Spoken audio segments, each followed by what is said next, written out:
La representación, ¿de dónde nace? A ver, ¿de dónde nace la representación? Nace del poder. Artículo 145, si no me equivoco, del Código Civil. Miren,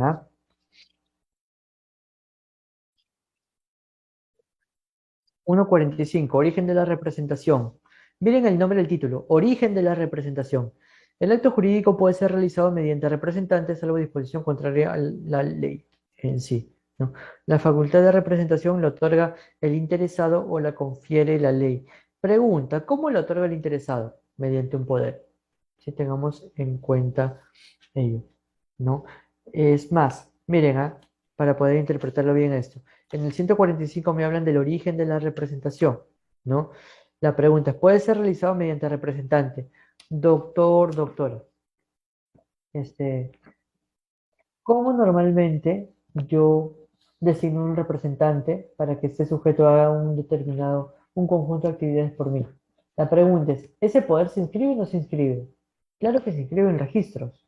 Hay un registro de mandatos y poderes en sí.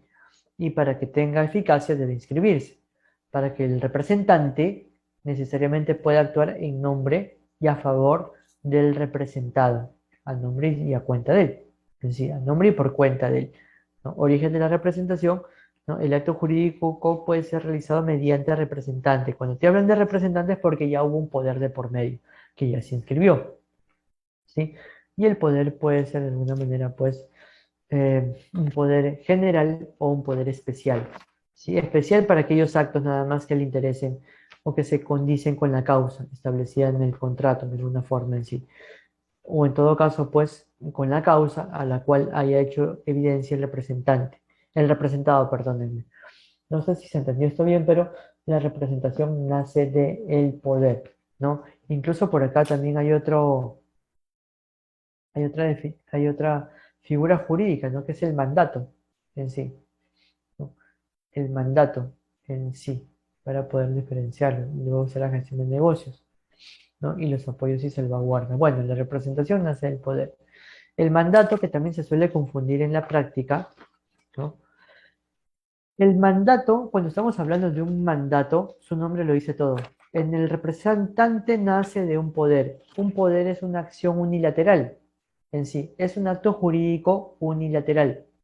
¿Sí? Acto jurídico unilateral.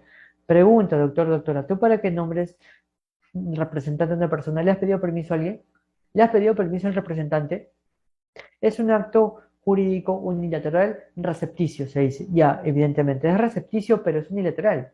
Recepticio porque para que produzca efectos, o sea, para la validez solamente es unilateral, pero para la eficacia debe ser el recepticio. ¿Qué significa eso? Que el representante tome conocimiento. Y si estamos hablando de un acto jurídico especial, poder especial que se debe inscribir en registros públicos en sí, ¿no? Por ejemplo, para quien ustedes de repente en algún momento cuando se titulen dirán, oye, no tengo tiempo para ir a recoger mi diploma. ¿Qué haces ahí? Un poder, pues. Poder simple. Ese poder simple es un poder general, en sentido estricto. La pregunta es, ¿eso lo inscribes en registros? ¿La universidad te pide que lo inscribas? No, evidentemente. Agarras una hoja de papel, ¿no?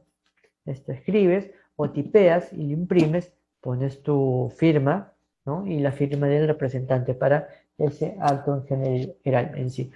Como te habrás dado cuenta, eso no es un contrato en sí. El poder es unilateral, pero es el recepticio. En cambio, el mandato sí es contrato en sí. Es un acto bilateral, el mandato. Ahora, fíjense, si uno revisa el artículo, espérenme un segundo, ya llego. A ver, ahí está. Miren nada más, ¿no? Artículo 1755, perdón, mejor, para verlo de nuevo. 1756, ¿no? Modalidades de prestación de servicios, ¿no? Son modalidades de prestación de servicios, la locación de servicios, ¿no? Después está el mandato, perdón, el contrato de obra, el mandato, el depósito, el secuestro. Ese es el orden establecido por el Código Civil ya. Pero fíjense, desde que el título se llama prestación de servicios en sí, ¿qué cosa es eso? Es un contrato por donde quieras ver, ¿sí? Hay un acuerdo de partes, no parece mandato. en específico en sí, ¿no? Entonces uno puede entender que mandato, le dio una orden, entonces es su representante. No, no te equivoques con eso, doctora, doctor, ¿sí? Miren lo que dice en la definición de mandato 1790 en sí. Esto les pregunto porque se planteó en un grado sobre otorgamiento de escritura pública en sí, ¿no? Por ahí se planteó esa pregunta, diferencia entre la representación y el mandato, en esencia, ¿no? A ver, nuevamente les pregunto, les leo, ¿no? Por el mandato, el mandatario se obliga. La palabra obliga aparece como por arte de magia. ¿Qué tiene que pasar para que exista obligación? Se celebra un contrato en sí, ¿no? Y luego se está ejecutando. Se obliga a realizar uno o más actos jurídicos por cuenta y en interés del mandante, ¿no? Aparte, miren, otra diferencia muy importante. El mandato es oneroso. La representación no es onerosa en sentido estricto. ¿Necesariamente es onerosa? No, ¿ya?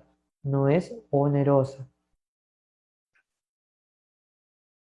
Porque de alguna forma ya tiene, o sea, cuando ustedes piensen, ¿no? Oye, pero mi representante judicial por ahí, o la persona que está representando al banco, por ejemplo, ¿no? En ese acto no es que se le pague en esencia, sino más bien se le paga por la función que ocupa dentro de la persona jurídica o para la persona natural en sí. ¿A qué me refiero con esto? Por ejemplo, imaginemos que se demanda al banco de crédito, ¿no? Al BCP, al Continental, a cualquier banco, a cualquier entidad del sistema financiero. Les pregunto, ¿tienen un área legal ellos o no? Obviamente tienen un área legal, ¿no? Y el representante del banco. O sea, por ejemplo, cuando estuve viendo hace un par de meses un caso con un cliente, o sea,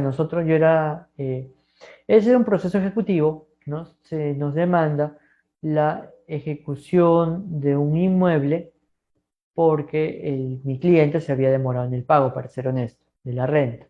Se había demorado en el pago de una de las armadas con la inmobiliaria, ¿no? Y el banco, evidentemente, como era fiador, estaba respondiendo por el mismo, pero no se le pagó al banco las cuotas en sí, pactadas. Bueno, ahora, cuando yo veo la demanda, ¿no? Que ahí había una persona, por ejemplo, que se llame XYZ. Esa persona XYZ, apoderado o representante del Banco de Crédito del Perú, la pregunta es, ¿se le está pagando por ese acto? No, no se le paga por ese acto, se le paga por la función que él realiza dentro del banco. Me dejó entender en sí por qué forma parte, entre comillas, esa representación de sus actividades en el día a día. Por favor, entiendan eso. Mi asesor me dijo que no es oneroso, o sea, nunca cobra. Ojo, yo no te estoy diciendo que cobre por el acto que están representando. Cobra por la función que cumple en términos generales, por si acaso. En el marco del mandato es oneroso porque esa prestación que está ejecutando sí es susceptible de contenido económico. Y por lo tanto, como te está beneficiando, le tienes que pagar al mandatario en sí. Vayamos con la gestión de negocios, ¿no? Que es el 19. A ver, 1952 puede ser. 1950, ¿no? Que careciendo de facultades de representación, les decía, en la gestión de negocios no hay poder, no hay poder. Oye, en el mandato tampoco hay poder, pero hay un contrato, pues, como te vengo diciendo, y estás obligado a hacerlo. En sí. En la gestión de negocios no hay poder, ¿no? Nuevamente la definición. Quien careciendo de facultades de representación y sin estar obligado, o sea, doctor, doctora, no hay poder, no hay contrato, ¿sí? No hay poder ni contrato. Asume conscientemente la gestión de los negocios o administración de los bienes de otro o que el otro ignora en sí. Mira, asume conscientemente, o sea, tú sabes las consecuencias jurídicas, sabes cuál es la causa subjetiva de ese acto que vas a realizar, ¿no? O la administración de los bienes del otro que le ignora. Debes desempeñarle en provecho de este. Hay un deber de desempeñar. Fíjate incluso, mira, que en esta descripción de la gestión de negocios se mezclan dos palabras, obligación con deber en consecuencia, ¿no? No es lo mismo, como les venía diciendo en sí, ¿no? Generalmente lo asociamos que el deber es una connotación un poco más amplia, como les decía, aplicable para el derecho público, para el derecho privado en sí. No hay, simplemente es un comportamiento, como les digo, en sí, eh, unilateral en beneficio de otro sujeto, una gestión de negocios. Pensemos en lo siguiente de repente. Mira, si yo veo, por ejemplo, que tu negocio, ya por ahí fue la SUNAT, y te lo cerró, te lo clausuró en sí, ¿no? Sin haber celebrado un contrato de mutuo, directamente yo voy y pago la SUNAT, tu deuda por ti, doctora. Imaginemos eso, ¿ya? Como eres mi pata, lo pago por ti, ¿no? Y alguien me podría decir, oye, pero el pago, ¿no me dijiste que el pago solamente se realiza el acreedor y tú no podrías, y tu acreedor, como tú no estás en esa relación jurídica, no sería la SUNAT o cualquier otra entidad? Sí, pero como regla general del pago te cuento, para que nadie te sorprenda, que cualquiera puede pagar por otro. Por si acasito, cualquiera puede pagar por otro en sí. Y evidentemente, pues el beneficiario está obligado a la restitución. No podríamos hablar de esa gestión.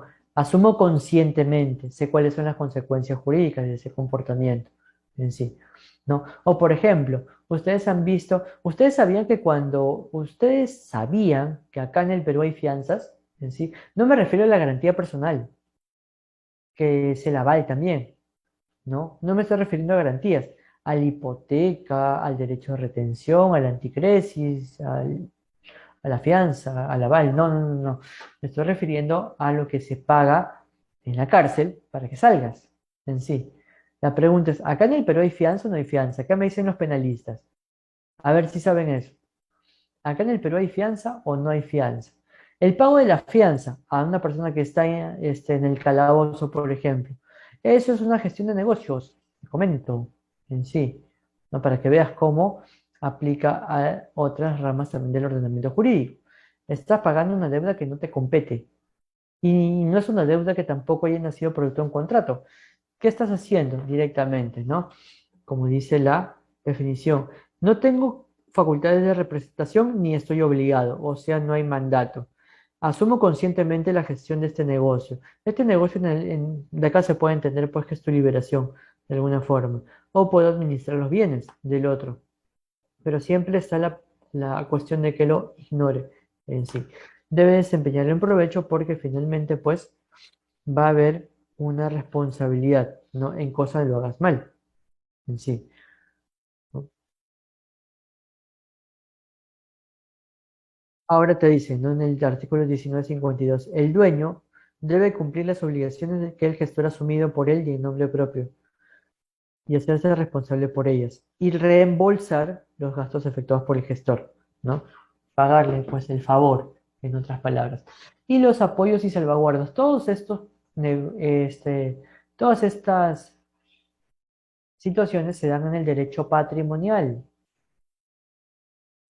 El apoyo y salvaguarda se da la designación mediante un proceso no contencioso o con intervención notarial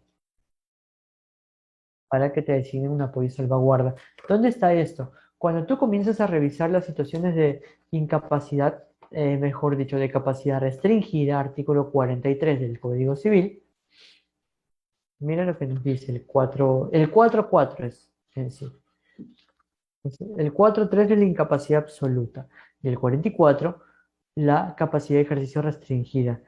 ¿Qué te dice el numeral 9, ¿no? En general, tienen capacidad de ejercicio restringida, ya sabemos quiénes son, menores de 18, mayores de 16, en sí, aunque acá lo dicen al revés, ¿no? Mayor de 16, menores de 18, ¿no? Pródigos, toxicómanos, ebrios, los que tienen interdicción, y el numeral 9, las personas que se encuentran en estado de coma siempre que no hubieran designado un apoyo con anterioridad. Bueno, acá está de alguna forma, acá hay un mecanismo de constitución de los apoyos, pero esto está en el libro de familia. En el libro de familia, cuando el Código Civil se modifica en el 2018, se añade el capítulo de los apoyos y salvaguardas, que está en el artículo, a ver, si sucesiones comienzan en el 658, me parece que está ahí designado los apoyos y salvaguardas. Ah, no, me equivoco, en el 659, en el 659A, ¿no? Apoyos, acceso a apoyos y salvaguardas, me dicen, ¿no? La persona mayor de edad puede acceder de manera libre y voluntaria a los apoyos y salvaguardias que considere pertinentes para coadyuvar a su capacidad de ejercicio. Básicamente cumple una función de apoyo, es una norma de carácter moral. Estas obligaciones que nacen producto de la representación, producto del mandato, producto de la gestión de negocios, es en el ámbito patrimonial. Acá se da en el ámbito extrapatrimonial el cumplimiento de esa obligación respectiva. ¿Esa persona va a tener obligaciones? Sí, pero en el marco en el marco de una ley. La ley lo permite, siempre y cuando haya capacidad restringida. En los demás, quien designa a una persona como representante, ¿tiene capacidad o no? Por supuesto que sí. En el marco de un mandato, celebraste el contrato, evidentemente tienes que tener una capacidad de ejercicio para celebrar el contrato. En el marco de la gestión de negocios, como no nos dice, si bien es cierto, no nos dice nada, pero la práctica hace pensar pues que al ser una fuente de la obligación, también debe tener capacidad. ¿Quién conscientemente te dice la norma? ¿Conscientemente qué significa? Capacidad de ejercicio. En todas hay capacidad de ejercicio, menos en los apoyos y salvaguardas, porque ojo, la persona, no hay capacidad de ejercicio con respecto a la persona a quien se le va a apoyar, ¿no? Tendría eh, ese déficit en sí, ¿no? Y acá te dicen que es un apoyo, ¿no? Son formas de asistencia libremente elegidos por una persona mayor de edad para facilitar el ejercicio de sus derechos. ¿Por qué facilitar el ejercicio de los derechos? Porque nuevamente, así como te leí el 44 hace un momento, ¿qué te dice el 44? Tu capacidad de ejercicio está restringida. En cambio, en los otros casos no está restringida, tienes plena capacidad de ejercicio. Sigo leyendo, ¿no? Los apoyos son formas de asistencia libremente elegidos por una persona mayor de edad para facilitar el ejercicio de sus derechos, incluyendo el apoyo de la comunicación, comprensión, actos jurídicos, consecuencias de estos, ¿no? El apoyo no tiene facultades de representación, como podemos ver también. Cuando el apoyo requiere interpretar la voluntad de la persona a quien asiste, aplica el criterio de la mejor interpretación de la voluntad. Mira lo que te está diciendo acá. Con esto ya lo confirma, pues, esto, ¿no? Cuando el apoyo requiere interpretar la voluntad de la persona. La pregunta es, ¿el representante interpreta tu voluntad? No, el representante simplemente es un robot que hace caso a las órdenes que tú has dado. En sí, el mandato también porque es un contrato y es una obligación, ¿no? Que tienes que asumir. En la gestión de negocios, concienzudamente lo haces a favor de otra persona. En sí, no le pides permiso, pero lo haces a su favor. Acá, evidentemente, tienes que haberle pedido permiso previo o saber en todo caso cuál es el contenido de esa voluntad, ¿no? Cuando el apoyo requiere interpretar la voluntad de la persona, ¿no? Aplica el criterio de la mejor interpretación de la voluntad, considerando la trayectoria de vida, las previas manifestaciones en similares contextos, la información con la que cuente, en pocas palabras, pues, para personas con capacidad de ejercicio restringida.